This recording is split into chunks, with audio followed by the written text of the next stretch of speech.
Bienvenue sur le vestiaire. On est ensemble aujourd'hui pour faire le point sur deux sujets chauds du moment, la blessure de Raphinha et le dossier Bastoni, avec des éléments nouveaux lâchés par Fabrizio Romano. Restez bien jusqu'à la fin, on a beaucoup de choses à se dire.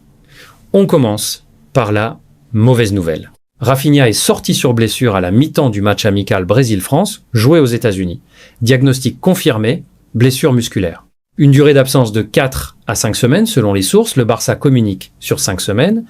L'entourage du joueur parle plutôt de 4. Le club catalan est clairement remonté contre la sélection brésilienne. Leur position est simple. Raphinha n'était pas à 100%, le Barça prenait des précautions avec lui depuis plusieurs semaines, et le faire jouer dans un match amical à l'autre bout du monde était une prise de risque injustifiée. Ce qui rend cette absence particulièrement lourde, c'est le timing. On entre dans la période la plus dense et la plus décisive de la saison. Les quarts de finale de Ligue des Champions, plusieurs chocs de Liga dont le derby contre l'Atlético, des déplacements compliqués à Retiro et Osasuna, et si le Barça se qualifie en demi-finale, Raphinha pourrait même manquer le match aller. Concrètement, il risque de rater l'intégralité des échéances cruciales de cette saison. Ce n'est pas non plus la première fois. En début de saison, une blessure initialement annoncée à 1 mois s'était transformée en 3 mois d'absence, avec plusieurs rechutes dans la foulée. On est sur le même schéma musculaire, au même endroit.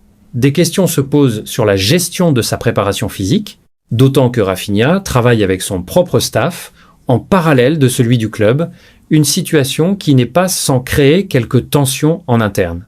Pour remplacer son profil, Flick pourra s'appuyer sur Rashford, qui a réalisé une belle prestation avec l'Angleterre en semaine, ou repositionner Fermín López sur le côté en dépannage. Le retour prochain de De Jong au milieu apportera aussi plus de souplesse tactique. Mais soyons honnêtes, Raphinha, c'est un profil unique dans cette équipe, pas forcément le plus technique, mais celui qui maîtrise mieux que quiconque ce que l'Atlético déteste, l'attaque dans le dos, la profondeur et des retours défensifs qui donnent le ton collectivement. Sa perte à ce moment précis, c'est une vraie épine dans le pied. Passons maintenant au mercato avec Alessandro Bastoni. Fabrizio Romano a confirmé ce qui circulait depuis quelques semaines. Les contacts entre le Barça et l'entourage du défenseur de l'Inter se sont intensifiés. Le club est sérieux dans ce dossier. Deco est impliqué directement. Romano a également précisé que le prix ne sera pas cadeau, ce qui, venant de lui, proche de l'Inter, ressemble davantage à une tentative de faire monter les enchères qu'à une information neutre. Côté Barça, la position est claire, il y a un plafond.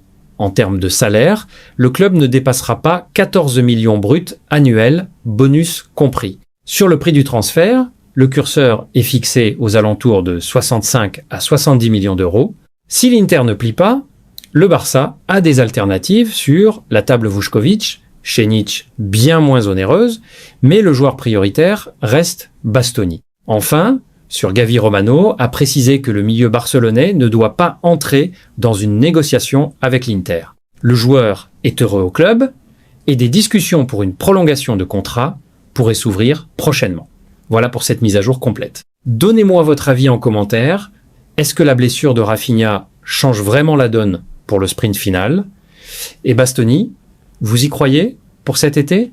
Likez la vidéo si elle vous a plu, abonnez-vous au vestiaire et on se retrouve très vite pour la suite. À bientôt.